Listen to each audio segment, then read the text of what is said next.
Hi everyone and welcome back to Farrand Film. Today I'm bringing you a review of the film The Lost City that was released earlier this year in cinemas and has just recently been released on DVD, Blu-ray and 4K UHD as well as digital download. Now this was a film that I didn't manage to see in the cinema, so I'm glad I was kind of able to review this. So I'm going to basically just go through a bit of a synopsis for the film. I'll give you my views on the film and then I'm going to go through the special features as well on the disc. So if you're unaware, The Lost City stars Sandra Bullock as Loretta Sage and Channing Tatum as Alan. Nice name.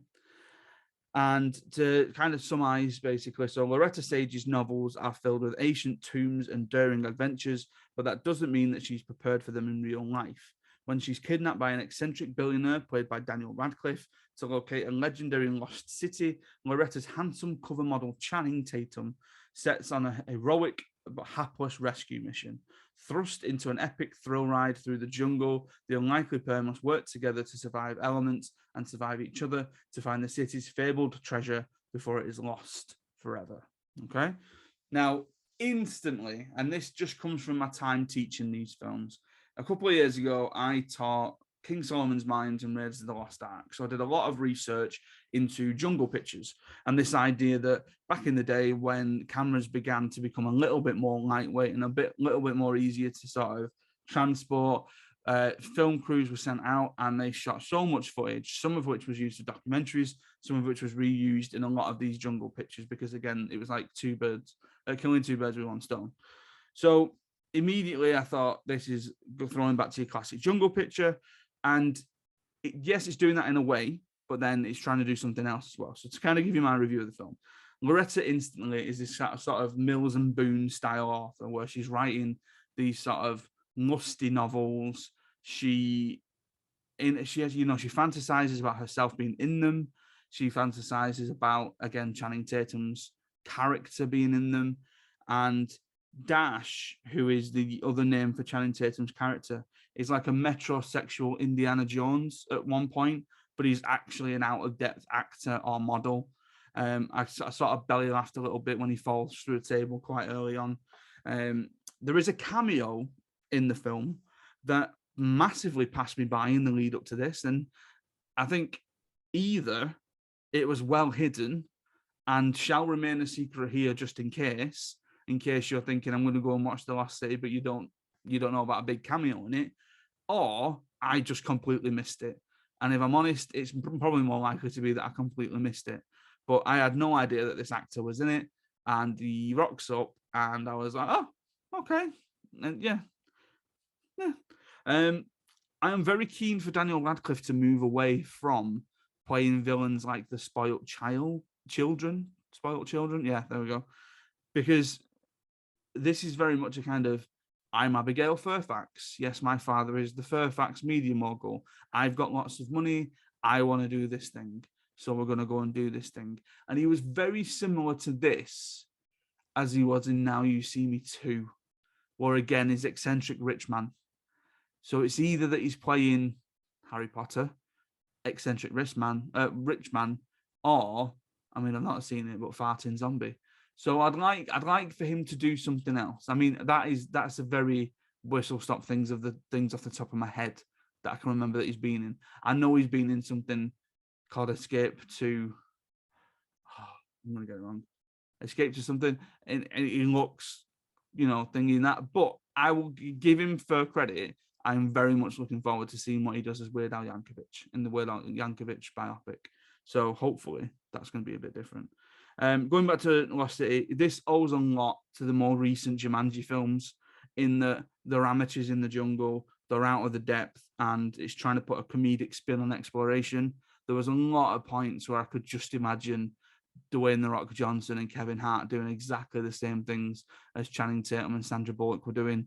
The leeches on the body, I thought you could just pluck that out of a script, dump it in the next Jumanji film, and no one would question it. It's a very meta spin on a classic jungle tale because this idea that, she's writing it, someone believes that she knows where these things are, blah, blah, blah, blah. And ultimately, and I think you can try to kind of tell this from the review, I think it's fine. It's not worrying my top 10 list. It's not worrying my top films of the year list. I don't think it's going to worry many people's top films of the year lists, but it's fine. And I think, not to kind of do it a disservice, it's a very solid 3-star film. I said that to all yesterday. It's a very solid 3-star film. Now, had anyone other than Sandra Bullock and Channing Tatum been in it, who didn't quite have the acting chops that they have, or the endearing nature that then means that we're happy to watch them, this would have fallen flat on its face. So it's a credit to its actors, I would say, more than anything else. But I'm going to mention the features. Now, there are a lot, and there are a lot of deleted scenes, so bear with me, okay? Now, very similar to the massive talent review that I did earlier in the week, for whatever reason, there's a difference between the features that are on the DVD and the features that are on the Blu-ray. On the DVD, you get, obviously, the film in standard definition, which just makes me shudder, and the following bonus content. So, Dynamic Duo, Jungle Rescue, The Villains of the Lost City, Building the Lost City, deleted scenes, and bloopers. And then on the Blu-ray and the 4K, you get everything else. So, let's work down this list. So, Dynamic Duo, very brief, very sort of, perfunctory, behind-the-scenes fun with Sandra Bullock and Channing Tatum, and see how the comedy chemistry perfectly aligns with the Odd Couple comedy adventure. That was the description from the press release. It's fine, it's kind of just going through them two and sort of going, oh, we decided to make a film together, and yeah, it's quite fun because Channing's this and da-da-da. It's what you expect. Location profile, take a trip to the exotic Dominican Republic movie location and find out how the crew dealt with very heavy rain and mosquitoes. This was quite interesting because Dominican is like warm, hot all the time. So seeing how they managed to not only make a film there, but make a film in COVID and with the massive heat. Massive heat. What am I talking about? Anyway, the sweltering heat and the other sort of issues that they might have had during filming was very interesting to see. There's a whole... I'm gonna skip over these two because they're just... When I saw them on the list, I thought, I can't quite believe that, so I'm going to mention them last. I apologize. I've got something in my eye. So I'm going to jump down to two underneath. So the Villains of the Lost City, again, that's just meeting the bad guys, and Building the Lost City, that's just the idea. It's not necessarily looking at sets, but it's looking at, the kind of world that the film built itself. The deleted scenes, and this is referred to as more fun that you didn't see in the theaters. Oh.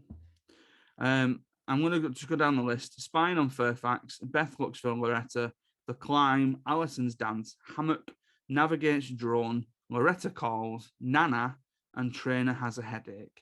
They are all very, very inconsequential. To go back to my massive talent review, and I was talking about the German expressionist scene and how I was really keen to see that, and now that I have seen that, I'm a bit annoyed that it wasn't actually in the final film. There's nothing here that I wish was in the final film. There's nothing here that should have been. That's why it's on the deleted scenes. And if I'm honest, it's a bit naff. Bloopers, laugh along with the cast and crew on the hilarious on-set bloopers. These were fine, but the weirdest thing... Now, I know that films do this every now and again, but it's usually your standard comic actors who say it, where they go, the director allowed us to improvise. The script allowed for a bit of improvisation. This has got the cameo, which again, I'm still not mentioning, and Sandra Bullock just riffing and saying random things to try and get through a scene. And like they've been given like a line that they can riff on. It's a bit bizarre because I don't associate them with improvisation. And if I'm honest, I think they thought it was funnier than what I thought it was. I think what they were laughing at their own jokes, essentially. Whereas I was a bit like, I feel like someone could have written something a bit funnier than that. But alas, this might be where we are with Hollywood these days. Right, so the two features that I just cannot believe are actually a thing, right? The first one is called The Jumpsuit. And this is all about Sandra Bullock, Loretta Sage's purple sequined jumpsuit that she wears in the film. That's it. It's about a jumpsuit. Now, if you think that's bad, and if you think that's a bit weird, that there's an entire feature about a jumpsuit, The next one, and I had to spell this out phonetically, so I remembered how to say it. Charcuterie. Never come across that word in my life. There is a scene at the beginning where, how do I word this without spoiling it? Loretta Sage and Daniel Radcliffe's character, Abigail Fairfax, are in the same room. And he's put on a spread. He's put on a boatload of cheese on a load of tables, right? This feature is about that scene.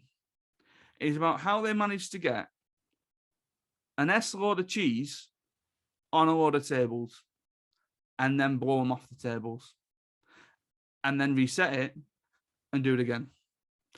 And then reset it, swap Sandra Bullock with a stunt double, and then turn the fans on faster.